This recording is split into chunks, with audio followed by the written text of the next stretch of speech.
Père Céleste, nous croyons en ton Saint-Esprit, qu'il peut nous révéler davantage le Christ. Père, on te fait confiance ce matin. C'est toi qui nous as ordonné de se réunir pour venir dans ta présence. Tu nous as donné les yeux pour voir les choses de ce monde.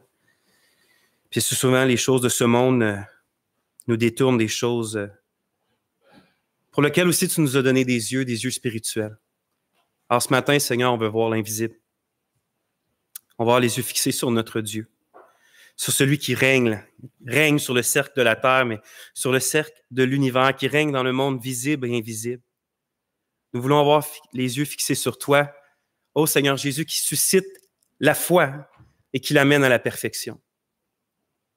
On veut te louer, ô Dieu, de ce que tu démontres ta puissance dans nos faiblesses. Dans nos faiblesses physiques, dans nos faiblesses spirituelles. Tu es celui sans qui on ne peut rien faire. Éternel, utilise ce moment pour nous aider à marcher de manière plus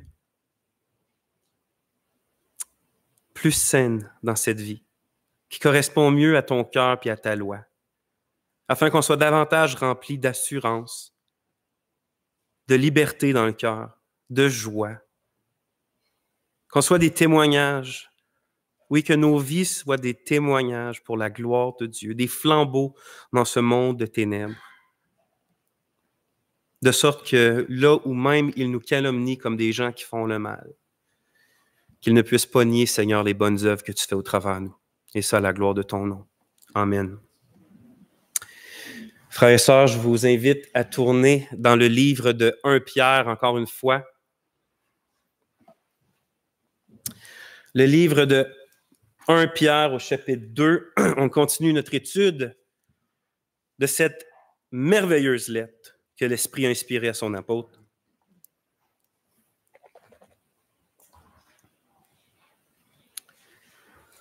Donc, 1 Pierre, chapitre 2.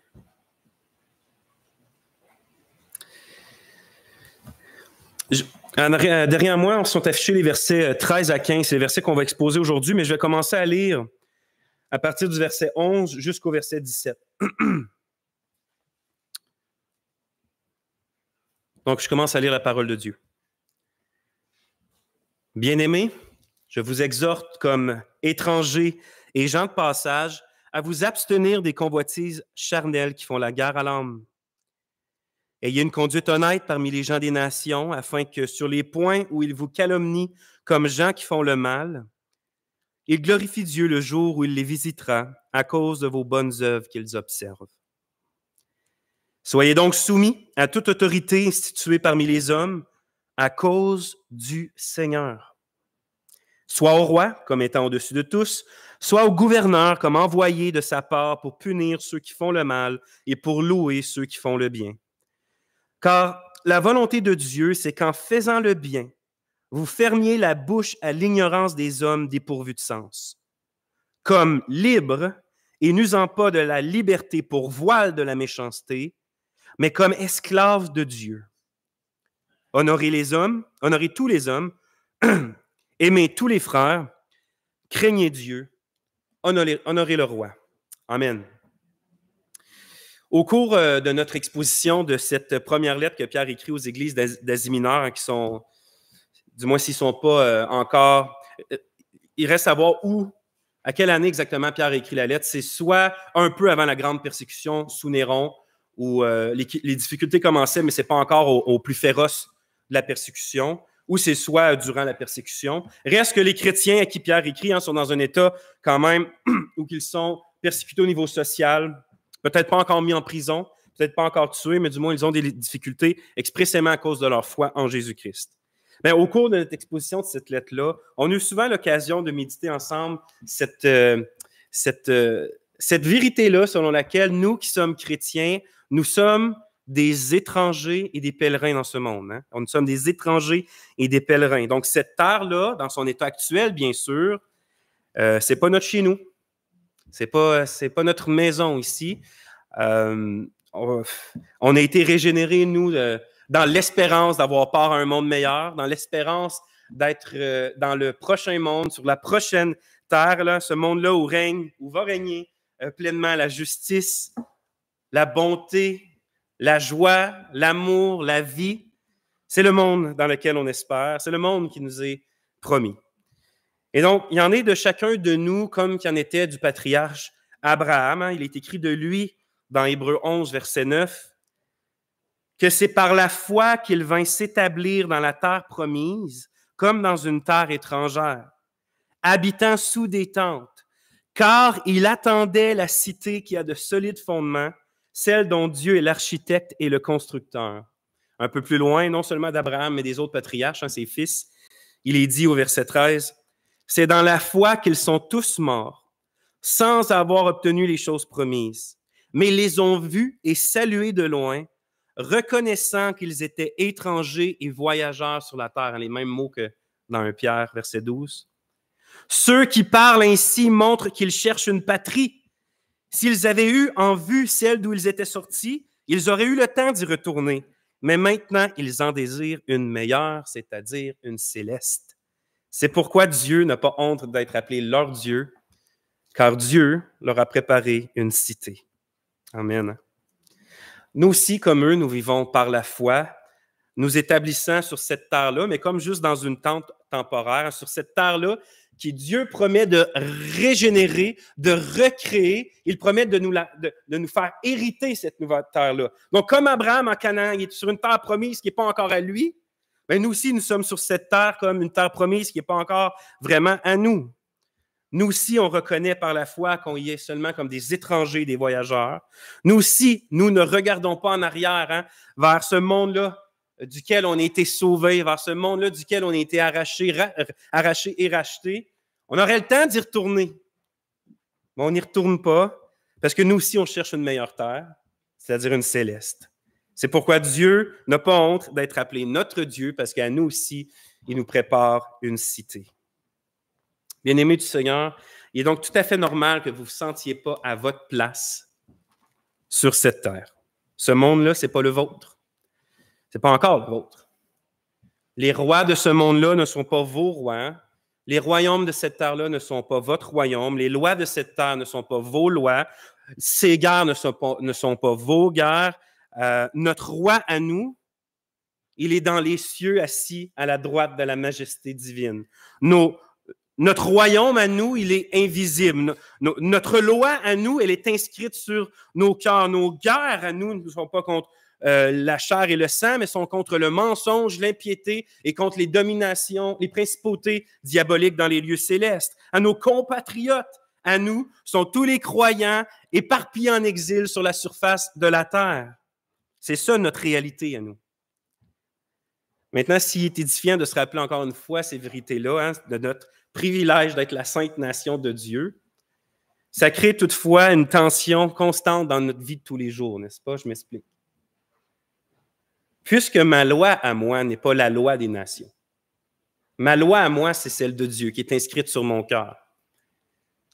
Ça veut-tu dire que je ne suis pas tenu d'obéir les lois des nations? Si mon roi à moi, c'est le roi des rois, puis le seigneur des seigneurs, ça veut-tu dire que je ne suis pas tenu d'obéir au petit roi de la terre, au petit seigneur de la terre? Si mon royaume à moi, c'est le royaume spirituel du Christ, est-ce que ça veut dire que je ne suis pas tenu de payer des taxes pour un royaume terrestre qui est non le mien, duquel je ne suis pas vraiment citoyen? Voyez-vous, frères et sœurs, aussi longtemps que nous vivons dans cette ère de ce qu'on appelle en théologie du maintenant et du pas encore. Ce que ça veut dire, c'est que le royaume de Christ a été inauguré, mais il n'est pas comme pleinement achevé, consommé. Et nous sommes dans cette période-là où, que, dans un sens, nous sommes tout ce que nous sommes en Jésus, mais dans un autre sens, nous ne voyons pas encore l'accomplissement final de ces choses-là. Dans un sens, nous sommes assis avec Christ dans les lieux célestes, nous dit Éphésiens, Colossiens, mais nous ne voyons pas encore que toute chose est mise sous nos pieds. Donc, nous sommes dans le maintenant, c'est-à-dire les promesses ont vraiment été introduites, mais du pas encore parce qu'on ne les voit pas pleinement. Mais aussi longtemps qu'on est dans cette ère-là, la vie chrétienne est une vie parsemée de tensions, du tension du maintenant puis du pas encore. Puis l'une de ces tensions-là à laquelle on est toujours confronté, il y en a plusieurs, mais l'une de ceux-là, c'est justement au niveau de notre obéissance, de notre soumission aux autorités terrestres. De quelle manière le chrétien doit-il agir vis-à-vis les diverses autorités humaines qui sont établies dans les différentes sphères de la société parmi lesquelles nous vivons? L'apôtre, lui, savait que c'était une tension pour tout chrétien. C'est pour ça qu'il n'est pas resté silencieux sur ces enjeux-là, puis dirigé par l'Esprit Saint, inspiré par l'Esprit Saint. Il adresse de manière très, très précise, très concrète des situations parmi des croyants auxquels ils étaient confrontés, ou plutôt leur rapport avec l'autorité terrestre. Au verset 12 qu'on a exposé dans la dernière prédication, on avait vu que l'apôtre nous exhorte à avoir une conduite honnête, c'est-à-dire un beau témoignage au milieu de la société, un beau témoignage parmi les gens des nations. Et bien, à partir du verset 13, non seulement à partir du verset 13 ici, qu'on a lu, mais de là jusqu'au chapitre 4, même un peu plus loin, on pourrait dire, Pierre, il démontre quelle forme prend ce beau témoignage concret dans les différents rapports d'autorité dans la société pour le croyant.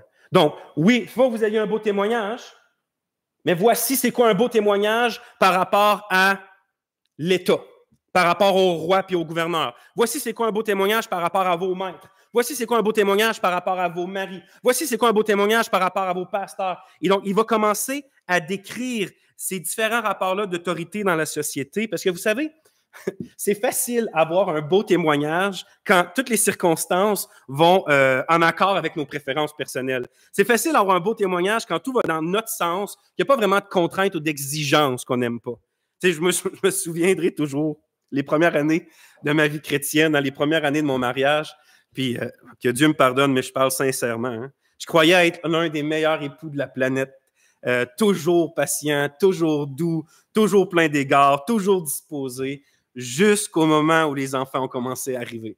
Là, j'avais moins de temps pour prendre du temps avec Dieu. J'avais moins de temps pour méditer, moins de temps pour prier, moins de temps pour me reposer, moins de temps pour réfléchir, moins de temps pour me calmer, moins de temps pour me rendre disposé. Et donc, je me suis rendu vite compte que je n'étais pas un époux et un chrétien si extraordinaire que ça. Comme je vous le dis, c'est facile d'avoir un beau témoignage chrétien quand le gouvernement, par exemple, il est droit, il est juste. Quand mon patron est gentil, il est compréhensif. Quand mon pasteur pense exactement comme moi. Quand tes parents te donnent exactement ce que tu veux. Quand ton mari est parfait. Mais est-ce que c'est aussi facile lorsque le gouvernement est dur et injuste? Lorsque le patron est ingrat?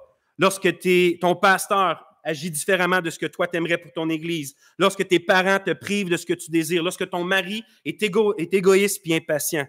Est-ce que c'est aussi facile d'avoir un beau témoignage chrétien dans ces circonstances-là? Or, selon l'apôtre Pierre, le beau témoignage d'un chrétien qui vit dans ces situations difficiles-là, puis ces circonstances de tension dans sa vie, va manifester son beau témoignage, comment? Par une sainte soumission à l'autorité, de sorte que dans les différentes sphères de la société, le beau témoignage chrétien va être vu par notre soumission à l'État, par la soumission des serviteurs à leur maître, par la soumission des épouses à leur mari, chapitre 3, versets 1 à 6, par la soumission des membres à leur pasteur. Et donc, un beau témoignage, c'est facile de dire que tu te soumets à Dieu. Mais comme on va voir aujourd'hui, quand Dieu te demande de te soumettre à l'homme ou à une institution avec laquelle tu n'es pas vraiment d'accord, là, ta soumission à Dieu est mise à l'épreuve. Là, c'est difficile d'avoir un beau témoignage. Aujourd'hui, on va méditer les versets 13 à 15 qui sont affichés derrière moi, puis sur notre devoir de soumission à l'État. Dans les prochaines prêches, on va voir justement la soumission. Aujourd'hui, c'est une introduction à la soumission à l'autorité en général, avec plus spécifiquement par rapport au roi, au gouverneur, à l'État. Mais dans les prochaines semaines, on va voir, on va parler souvent de ça, on va parler justement par rapport au travail, la soumission au patron, dans la maison, les responsabilités entre les hommes et les femmes et tout ça. Et donc, que Dieu nous dirige dans ces prochains mois alors qu'on va adresser ces sujets-là, qui sont malheureusement des sujets rendus sensibles aujourd'hui. Le titre de la prédication, c'est « Être soumis à cause du Seigneur ». Là, je prends ça parce que c'est écrit « Soyez donc soumis à cause du Seigneur ». C'est ça qui est écrit. On va voir deux gros points. Surtout le premier qui va être gros parce qu'il est comme le fondement du deuxième. Le premier point, c'est des autorités qui viennent du Seigneur. Des autorités qui viennent du Seigneur. Puis le deuxième point, c'est une soumission à cause du Seigneur. Une soumission à cause du Seigneur. C'est vraiment important, ce point-là. On va voir tantôt, mais ces 4 petits mots-là, à cause du Seigneur, changent absolument tout dans notre compréhension de la soumission à laquelle Dieu nous appelle dans ce monde. Je vais prier, puis on y va.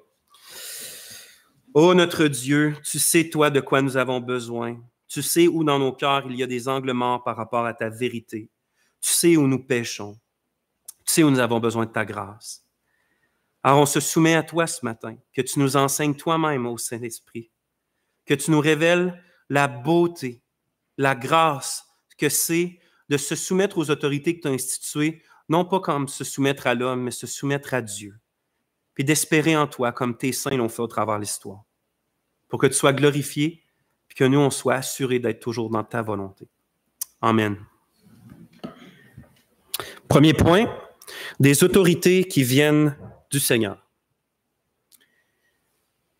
Pierre écrit, « Soyez donc soumis à toute autorité instituée parmi les hommes à cause du Seigneur, soit au roi comme étant au-dessus de tous, soit au gouverneur comme envoyé de sa part pour punir ceux qui font le mal et pour louer ceux qui font le bien. » Lorsque Pierre écrit en soi au gouverneur comme envoyé de sa part, il y a certains interprètes qui vont prendre de sa part comme faisant référence au roi qui envoie des gouverneurs. En fait, la manière que c'est lit, c'est que il faut être soumis soit au roi et au gouverneur que le roi envoie pour punir le mal puis louer ceux qui font le bien. Puis le grec permet une telle lecture. C'est possible la manière que c'est fait. Mais il y a aussi une autre lecture qu'on peut faire, celle que Jean Calvin fait, puis je suis plutôt vraiment d'accord avec lui, c'est que le mot « envoyé » ne fait pas simplement référence aux gouverneurs, donc ceux qui sont envoyés pour punir le mal, les malfaiteurs, puis louer ceux qui font le bien. C'est non seulement les gouverneurs, mais c'est aussi les rois. Et de sa part fait référence plutôt au Seigneur du verset précédent. Et donc, autrement dit, je crois que Pierre écrit qu'on doit se soumettre à l'autorité du roi, puis à celle des gouverneurs qui sont envoyés de la part du Seigneur afin de punir ceux qui font le mal et pour louer ceux qui font le bien. Mais dans un sens ou dans l'autre, moi, je pense vraiment que la préférence va à la deuxième interprétation. Reste qu'on sait ailleurs dans la Bible que toutes les autorités sont instituées par Dieu. C'est pourquoi j'ai fait lire tantôt Romains 13. Paul était d'accord avec ça lorsqu'il écrit aux Romains, chapitre 13, verset 1, que toute personne soit soumise aux autorités supérieures, car il n'y a point d'autorité qui ne vienne de Dieu. Et les autorités qui existent ont été instituées de Dieu.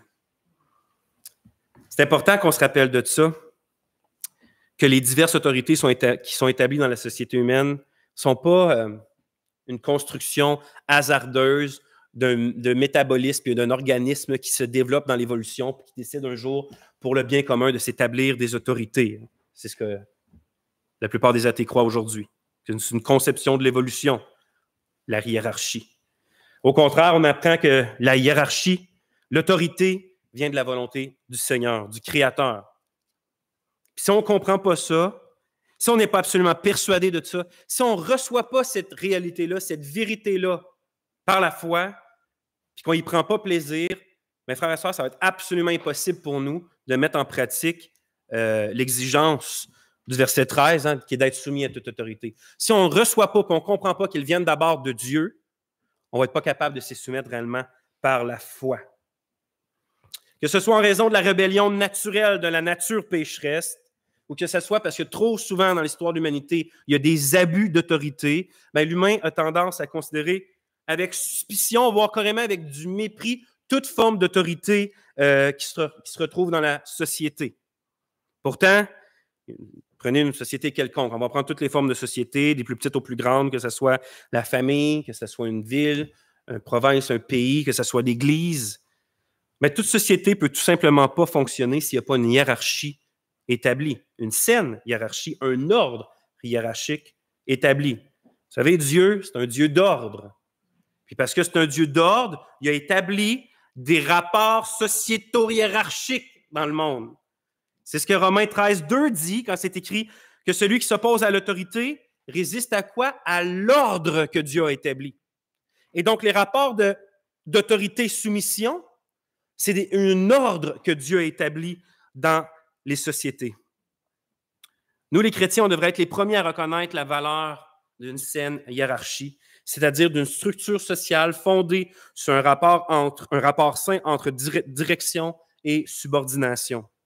Il faut comprendre toutefois, puis il faut faire attention, que lorsqu'on parle de hiérarchie puis de direction-subordination, on parle aucunement de la valeur, de la dignité, de l'utilité des individus. On ne fait pas référence à ça quand on parle de direction-subordination. Les pécheurs ont tendance à juger les gens par rapport à leur position hiérarchique. Hein? Ah, lui, c'est un boss, c'est quelqu'un d'extraordinaire. Lui, c'est un roi, c'est quelqu'un d'extraordinaire. Lui, c'est un esclave ou un serviteur, c'est quelqu'un de misérable. Les pécheurs ont tendance à regarder à l'extérieur, à regarder l'ordre social, puis à juger à cause de ça. Jacques nous met en garde contre ça dans son épître. Hein.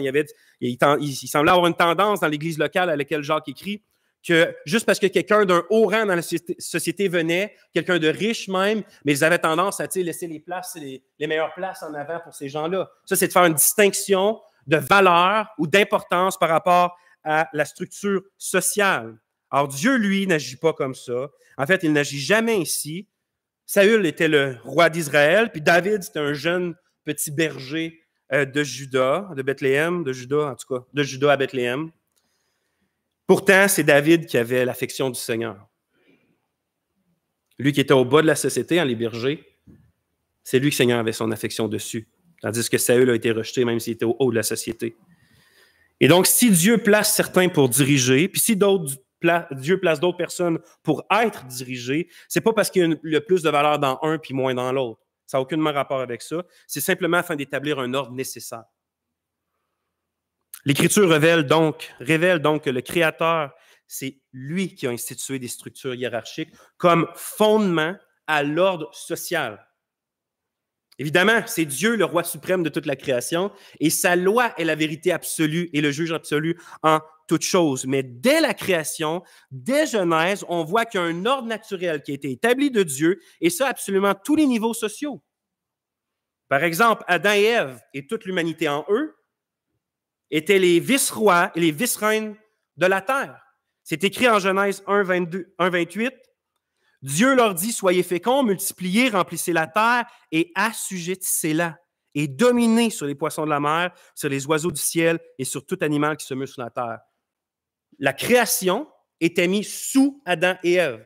Et donc, déjà là, c'est pas un humain avec un humain, mais on voit déjà qu'il y a un rapport d'autorité puis de soumission, d'assujettissement entre l'humanité et la créature. On voit dans la Bible que dès le début, le mari était le chef du foyer. Éphésiens 5, 23, le mari est le chef de la femme. On va en parler dans les prochaines semaines de ça pour qu'on n'ait pas de mauvaise compréhension.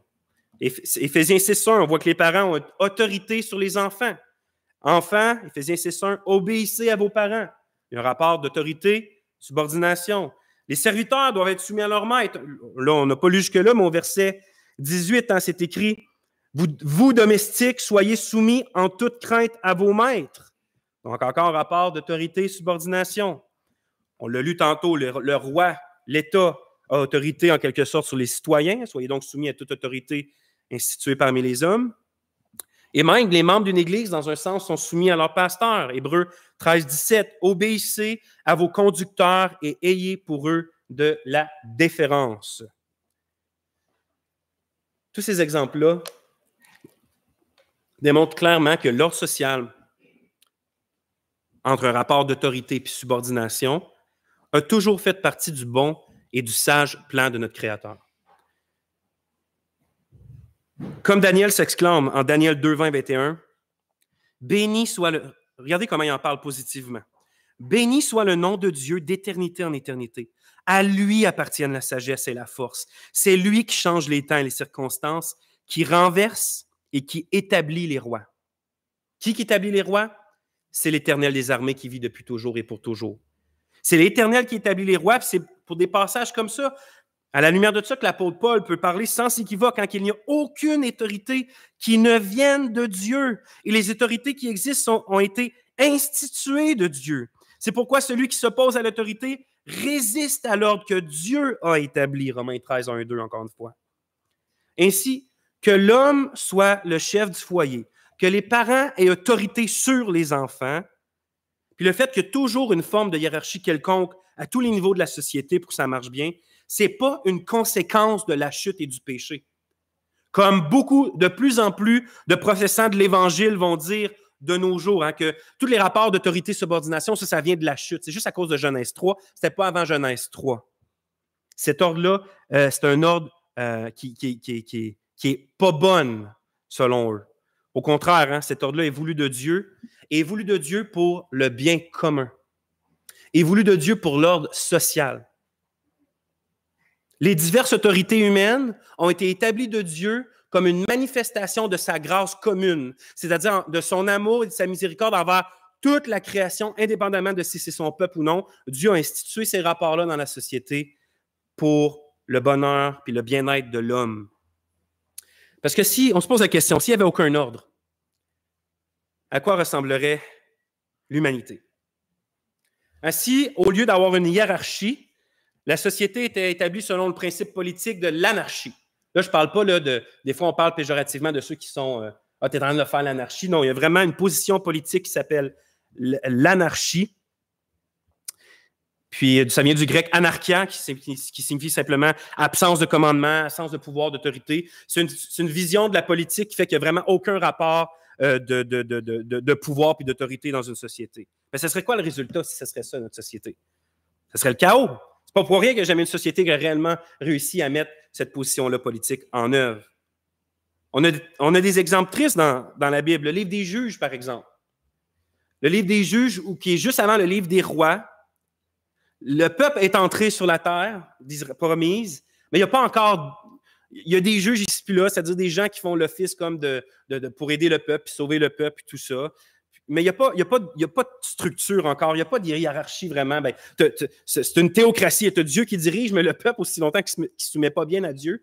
C'est écrit dans le Juge 21, 25, c'est le dernier verset du livre. Puis il l'a déjà répété 3 fois, puis il le répète à la fin, c'est écrit « En ce temps-là, il n'y avait point de roi en Israël, chacun faisait ce qui lui semblait bon. » Alors pour tous ceux qui ont déjà lu les Juges, ça ressemble à l'anarchie. Tu as l'autre qui pense qu'en offrant sa fille en offrande à l'Éternel, en sacrifice, il lui rend un culte. Tu as l'autre qui pense, tu as ceux qui établissent des sacrificateurs, bon, lui qui lui semble bon. C'est vraiment le chaos en Israël dans l'époque des juges, parce que sans autorité, chacun fait ce qui semble bon à ses propres yeux. Le problème, c'est qu'il y a autant de désirs et de pensées différentes que de personnes différentes. Et donc, s'il n'y a pas de direction, qui va diriger le groupe? Inévitablement, ce qui va se passer, c'est la même chose qu'au temps des juges. Chacun va faire ce qu'il trouve bon, ce qu'il trouve bon à ses propres yeux. Parce que sans autorité, il n'y a pas de direction, puis sans direction, il n'y a pas de cohésion sociale. Oui, c'est facile de faire ce que tu veux quand tu es toi tout seul. Mais quand tu es supposé de bâtir quelque chose avec 10, 20, 30, 40, 50 000, 30 000, 50 000 personnes, chacun ne peut pas faire ce qu'il veut. C'est donc parce que Dieu, contrairement à nous, est sage, puis parce qu'il sait qu'une société, une famille, un pays, une église est formée de toutes sortes de personnes différentes, qui a établi un ordre de direction et de soumission. Comme j'ai dit, le Seigneur a institué les diverses autorités pour le bien commun, pour le bien de toute société, les petites et les grandes. Par exemple, c'est écrit dans notre texte que les rois et les gouverneurs sont envoyés de sa part pour punir ceux qui font le mal et pour louer ceux qui font le bien. Le Seigneur, il établit des gouvernements dans des positions d'autorité pour plusieurs choses, mais entre autres, afin d'établir la justice dans la société. C'est-tu vous puis moi qui établit la justice dans la société? On a-tu, en tant qu'Église, un pouvoir de coercion? On peut-tu punir les malfaiteurs? Chaque fois que c'est arrivé dans l'histoire de l'Église, ça a mal viré. Quand une Église essaie de s'attribuer ces pouvoirs-là, on n'a pas le pouvoir de l'épée. On ne peut pas punir comme ça. L'apôtre croyait la même chose, l'apôtre Paul, je veux dire. Parce qu'encore en Romains 13, verset 3, c'est écrit « Veux-tu ne pas craindre l'autorité? Fais le bien et tu auras son approbation. Le magistrat est serviteur de Dieu pour ton bien. » Le magistrat, le juge, et serviteur de Dieu pour ton bien. Mais si tu fais le mal, crains, car ce n'est pas en vain qu'il porte l'épée, étant serviteur de Dieu pour exercer la vengeance et punir celui qui fait le mal. Et donc, on voit que le gouvernement, ça ne veut pas dire qu'il n'y a pas d'abus, on en a parlé, mais à la base, Dieu a donné l'autorité au gouvernement pour faire régner la justice. Puis c'est comme ça avec toutes les autorités que Dieu donne. Lorsque Dieu donne une autorité, c'est dans le but d'avoir le pouvoir d'exercer une responsabilité. Je vais reprendre les exemples de tantôt, les différentes formes d'autorité, puis je vais vous montrer comment c'est pour exercer une responsabilité. On a vu que Dieu établit l'homme comme chef de la femme dans le mariage. Ben, c'est surtout afin, Éphésiens 5, 25, qu'il aime sa femme comme Christ a aimé l'Église et s'est livré lui-même pour elle. Dieu établit les parents comme autorité sur les enfants. Mais c'est surtout afin que, Éphésiens 6, 4, afin de les élever en les corrigeant et en les instruisant selon le Seigneur. Dieu a établi des pasteurs sur les églises locales. Mais c'est surtout, Hébreux 13, 17, afin qu'ils veillent sur vos âmes dont ils devront rendre compte. Donc, c'est juste quelques exemples et ça suffit pour nous démontrer que les diverses autorités que Dieu établit dans la société sont réellement une manifestation de sa grâce commune pour le bien-être de l'humanité en général. De manière naturelle, il ne fait aucunement bon de vivre dans une famille, une entreprise, une ville ou une église chaotique. Il ne fait pas bon de vivre là. 1 Corinthiens 14, 33, Dieu n'est pas un Dieu de désordre. Et l'homme a été créé à l'image de Dieu. Et donc, ce n'est pas bon non plus pour l'homme de vivre dans le désordre. Tout comme Dieu a donné des lois physiques, des lois naturelles pour limiter les étoiles, la mer, toutes les lois de la nature, Dieu a mis ça afin qu'on ne vive pas dans une espèce de perpétuel chaos cosmologique. Il y a des lois qui sont fixes, qui sont inviolables, parce que ça nous permet de vivre naturellement. Mais de la même manière, Dieu établit des fonctions d'autorité et des fonctions de subordination dans la société afin que les humains puissent jouir d'une vie commune. Or, en établissant les autorités puis en dirigeant les cœurs des rois et des gouvernements, parce que c'est écrit dans le Proverbe que le cœur de roi est comme un courant d'eau dans la main de l'Éternel, il le dirige où il veut. Dieu, il permet souvent que le criminel soit vraiment puni puis que le juste soit vraiment loué puis récompensé. Il permet souvent que les misérables puis les démunis puissent recevoir de l'aide. Dieu, par les gouvernements, permet souvent que des gens apprennent à lire, des gens apprennent à écrire, créant au fil du temps un climat plus vivable, un climat plus stable, un climat plus sécuritaire, un climat plus désirable pour les individus en général et même pour les chrétiens en particulier. Dieu ne fait pas toujours ça. Hein? Des fois, souvent, il laisse l'homme à sa propre déchéance. Puis on le voit dans des gouvernements déchéants, justement. Mais souvent, Dieu, dans sa grâce, utilise les gouvernements pour, par exemple, créer un contexte plus florissant pour l'Évangile puis pour l'éducation des disciples. Parce que c'est difficile, parlez-en aux églises en Corée du Nord, c'est extrêmement difficile de vivre la vie chrétienne dans le chaos, d'édifier l'Église dans le chaos. C'est pour ça que Paul nous exhorte en 1 Timothée 2, versets 1 et 4. « J'exhorte donc avant toute chose à faire des prières, des supplications, des requêtes, des actions de grâce pour tous les hommes, pour les rois et pour tous ceux qui sont élevés en dignité, afin que nous menions une vie paisible et tranquille en toute piété et honnêteté. » Il veut qu'on prie pour les rois, pour nos gouvernements, pour qu'il y ait de l'ordre, pour qu'il y ait de la stabilité, pour que ce soit paisible, pour qu'on puisse vivre la vie chrétienne, sans être obligé de se cacher dans les grottes, sans être obligé de se cacher pour appeler nos frères et nos sœurs puis se réunir. Mais on n'est pas juste appelé à prier pour nos gouvernements, on est appelé aussi à s'y soumettre, puis c'est le deuxième point du message. Une soumission à cause du Seigneur. Le premier point, c'était vraiment la base. Maintenant, nous avons établi dans la Bible, oui, il a clairement de Dieu, voulu de Dieu, établi par Dieu, cette espèce de rapport-là avec différentes autorités à laquelle différentes personnes doivent se soumettre. Mais maintenant, on voit que justement, on est appelé à s'y soumettre à cause du Seigneur. Verset 13. « Soyez donc soumis à toute autorité instituée parmi les hommes à cause du Seigneur. » L'ordre apostolique qui n'est pas très difficile à comprendre. Hein? On doit être soumis au roi, on doit être soumis au gouverneur, c'est-à-dire qu'on doit être soumis à l'État. C'est simple, on pourrait peut-être arrêter là puis pas en dire plus.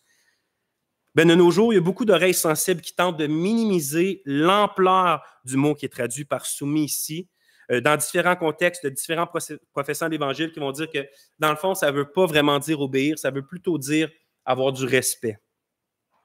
Mais de dire ça, c'est vraiment de tordre l'Écriture, parce qu'on l'accepte ou non, qu'on soit d'accord ou non, le mot traduit par soumis, c'est vraiment une connotation forte d'obéissance. Il y a vraiment l'idée d'obéir à une autorité. C'est plus que juste d'avoir du respect et la déférence. La preuve, c'est que, par exemple, en Jacques 4, verset 7, il est écrit, c'est le même mot, hein, « Soumettez-vous à Dieu ». Et donc, clairement, ici, l'idée, c'est pas juste d'avoir du respect. Il y a l'idée d'être soumis à Dieu. Pierre, donc, il donne un commandement qui est universel, qui s'applique à tous les chrétiens. Tous les croyants doivent être enclins à obéir et à se soumettre aux dirigeants humains païens, hein, pas juste à des dirigeants chrétiens. Ils doivent être disposés à obéir et à se soumettre aux dirigeants humains païens qui sont établis dans la société étrangère dans laquelle nous sommes. Alors, dans le contexte du passage, ça a encore plus de sens, parce que souvenez-vous qu'au verset 12, l'apôtre disait que les chrétiens étaient calomniés. Hein, au verset 12 ici, hein, « Ayez une conduite honnête parmi les jeunes des nations, afin que sur les points où ils vous calomnient comme des gens qui font le mal. » Alors, une des choses que les chrétiens étaient surtout accusés au temps de l'écriture de cette lettre dans l'Empire romain, c'était justement d'être des gens qui étaient des rebelles à l'empereur, qui étaient des rebelles à César, puis qui risquaient de mettre à mal tout l'ordre social de l'Empire au complet. Et donc, Pierre leur dit de se conduire honnêtement dans la société et de se soumettre à l'autorité de l'empereur puis de ses gouverneurs de province. Il précise le but au verset 15, qui est derrière moi. « Car la volonté de Dieu, c'est qu'en faisant le bien, vous fermiez la bouche à l'ignorance des hommes dépourvus de sens. » En étant soumis au gouvernement, les chrétiens allaient démontrer qu'ils n'étaient pas des anarchistes, qu'ils ne cherchaient pas à renverser l'autorité de César, qui ne cherchait pas à tourner la société puis que tout se déroule autrement à ce moment-là. Mais la question, c'est est-ce qu'on doit se soumettre même à un mauvais roi puis même à un mauvais gouvernement? Je ne sais pas c'est quoi notre définition de l'Empire romain à ce moment-là, mais dans quelques années, si ce n'est pas encore déjà fait, les chrétiens vont être mis sur des perches pour éclairer, qu'on avait vu la dernière fois, les jardins de Néron. Ou c'est peut-être qu'on est encore à l'époque de Claude, c'est un peu moins pire, de l'empereur Claude. Mais reste que l'Empire romain, selon nos standards d'aujourd'hui, ce n'est pas un si grand, un si pieux, pur empire que ça. Pierre dit quand même de s'y soumettre. Est-ce qu'on doit se soumettre au mauvais roi, au mauvais gouvernement? Ben, j'ai écrit oui puis non. On doit puis on ne doit pas. Remarquez qu'au verset 13, il est écrit quelques mots que j'ai dit au début qui sont absolument importants. « Soyez donc soumis à toute autorité instituée parmi les hommes à cause du Seigneur. » À cause du Seigneur. Pierre, en écrivant qu'on se soumet à cause du Seigneur, il vient placer notre soumission dans une perspective beaucoup plus large qu'un simple « je me soumets parce que je dois me soumettre » ou « je me soumets parce que je suis obligé de me soumettre ». Les chrétiens n'obéissent pas aux autorités terrestres de manière absolue. En fait, ce n'est même pas tant aux autorités terrestres qu'on se soumet, plutôt qu'on se soumet au Seigneur, au travers de notre soumission aux autorités terrestres. Lorsqu'on obéit à l'État, on ne le fait pas parce qu'on considère que l'État a une espèce d'autorité intrinsèque sur nous. Rappelez-vous, en Jésus, les chrétiens sont des vice-rois et des fils-reines du royaume de Dieu. Nous sommes les futurs rois et reines du monde. Donc, on ne considère pas que les petits rois, les petites reines et les petits seigneurs de cette terre ont intrinsèquement de l'autorité sur nous. Lorsqu'on se soumet au roi et au gouverneur, ce n'est pas tant parce qu'on se soumet à eux, mais plutôt qu'on se soumet à Dieu. Nous nous soumettons à cause du Seigneur. Et donc, ça nous rappelle que pour nous, il n'y a vraiment qu'une seule autorité suprême à laquelle nous obéissons sans limite, à laquelle nous obéissons de tout notre cœur. Puis ça, c'est l'autorité du souverain roi des rois, puis l'autorité du souverain Seigneur de tous les seigneurs. C'est donc toujours la seule loi morale de Dieu, puis de son Christ, qui dicte notre conduite dans la société. L'autorité du grand Seigneur surplante toujours l'autorité des petits seigneurs. Notre obéissance aux autorités terrestres, c'est toujours une obéissance qui concerne des choses qui sont moralement neutres. On obéit au gouvernement puis à l'État à la mesure qu'ils nous demandent ou qu'ils exigent de nous des choses qui sont moralement neutres, ni bien ni mal en soi devant Dieu. Si l'État, par exemple, exige qu'un citoyen doit payer ses taxes, c'est neutre pour nous. Ce n'est pas le fait de donner de l'argent au gouvernement en tant que tel. Ce n'est pas mal, ce n'est pas que c'est bien. Ça n'a aucune valeur intrinsèque devant Dieu. Mais si l'État l'exige, on va le faire à cause du Seigneur. Si l'État exige, par exemple, comme en Abitibi, que tout citoyen doit s'abstenir de chasser puis de pêcher entre telle date et telle date, les chrétiens vont obéir. Pourquoi? À cause du Seigneur. Parce que ces choses-là sont en soi des règlements moralement neutres, ni bons, ni mal devant Dieu. Tu sais, en fait, dans les faits, là, la terre et les animaux appartiennent à notre Seigneur. Et mon Seigneur m'a jamais... Il me dit que je peux prendre de tous les animaux, puis que je peux les manger. Et mon Seigneur n'a jamais exigé de moi que je dois m'en abstenir de telle date à telle date. Et donc, dans les faits, j'ai la liberté en Christ de manger n'importe quel animal à n'importe quel moment que j'en ai le désir, sans commettre un péché devant Dieu. Mais je vais m'abstenir en Abitibi-Témiscamingue. Pourquoi? Est-ce que c'est parce que c'est mal en soi? Non. C'est parce que je vais obéir à l'État à cause du Seigneur. Je vais obéir à l'État à cause du Seigneur. Autrement dit, je vais le faire parce que mon seul et unique roi m'ordonne d'obéir aux autorités qu'il a instituées lorsque celles-ci ordonnent des choses qui sont moralement neutres. Est-ce que c'est mal que le gouvernement me dise de ne pas chasser, de ne pas aller pêcher du poisson telle date?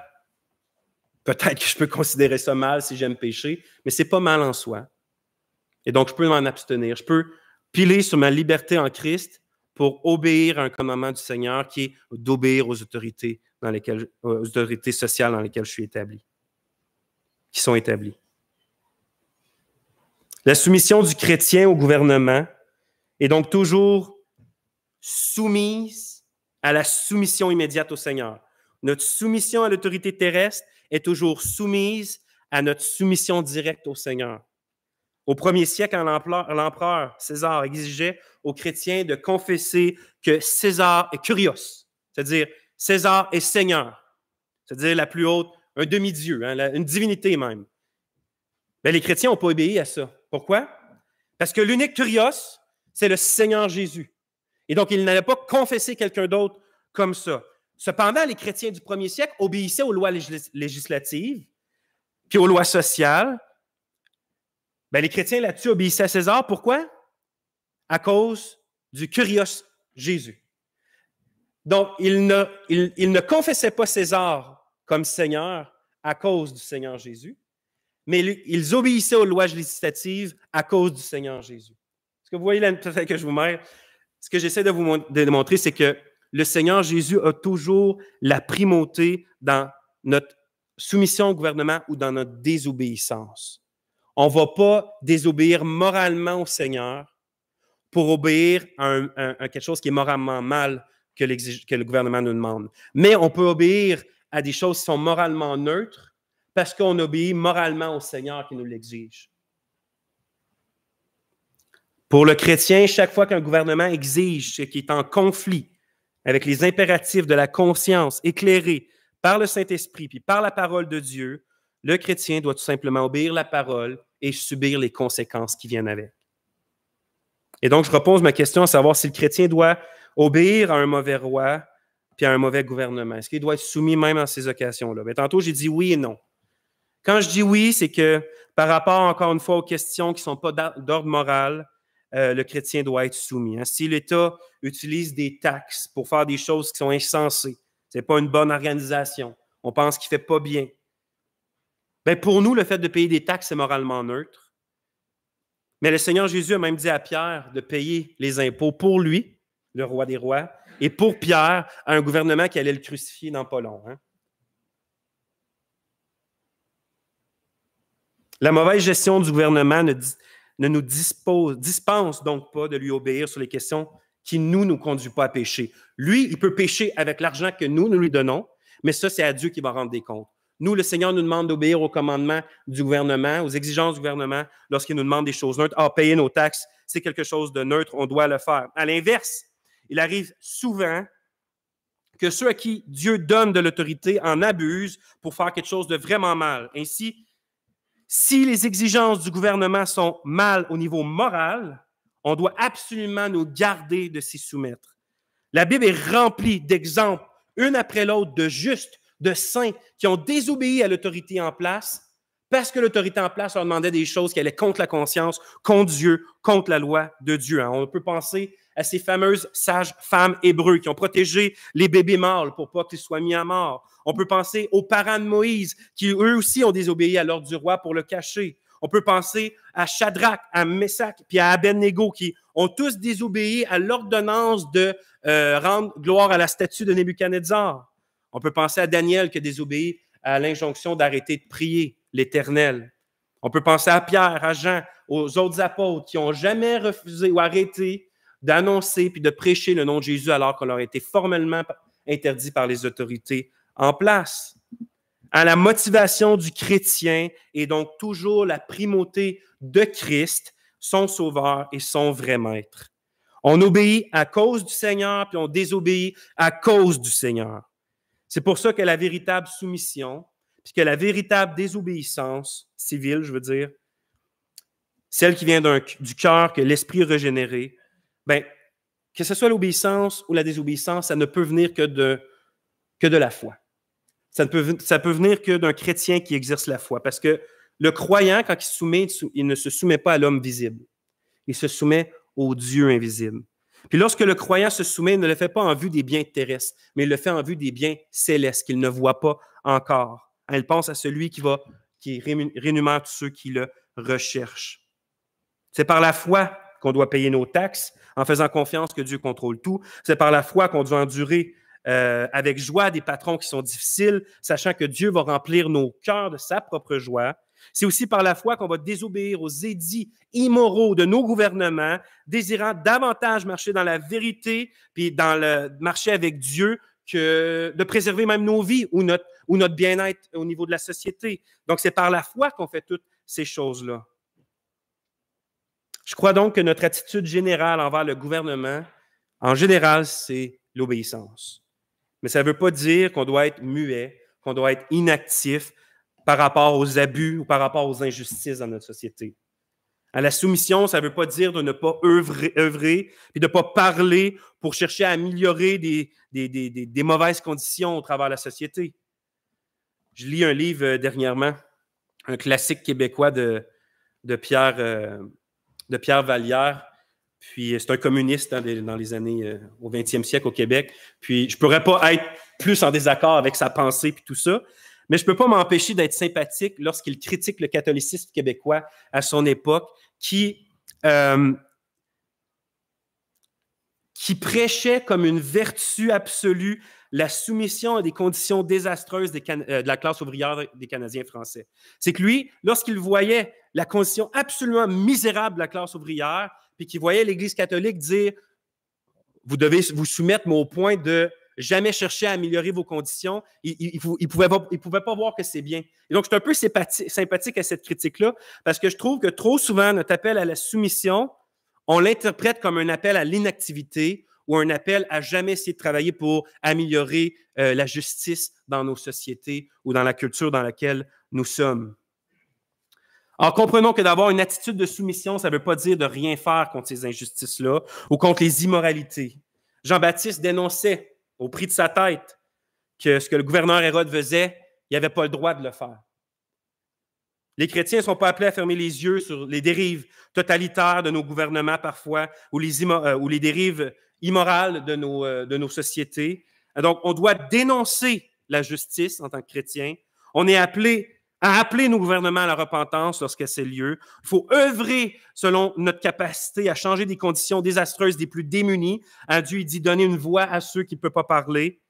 Mais la sagesse nous apprend que si on désire avoir une voix, qui est considéré dans les enjeux moraux, bien, il faut s'assurer d'être sans reproche dans notre soumission à toutes les autres exigences non morales que le gouvernement nous demande. Parce que c'est facile. Combien de fois j'ai vu des chrétiens bien intentionnés aller dans les rues, puis prêcher, puis faire des choses absolument incroyables contre des injustices dans la société. Mais en plus de ça, lorsqu'on fouillait un peu, tu vois que c'est des gens qui ne payaient pas leurs taxes, c'est des gens qui... ça discréditait leur voix sur les enjeux moraux. Donc, si nous voulons être une voix contre les enjeux d'immoralité dans nos sociétés, assurons-nous d'être soumis sur toutes les autres choses qui ne demandent pas de faire le mal en soi. Obéissons à nos gouvernements en toutes choses. En faisant le bien de cette manière, verset 15, nous fermerons la bouche à l'ignorance des hommes dépourvus de sens. Prions.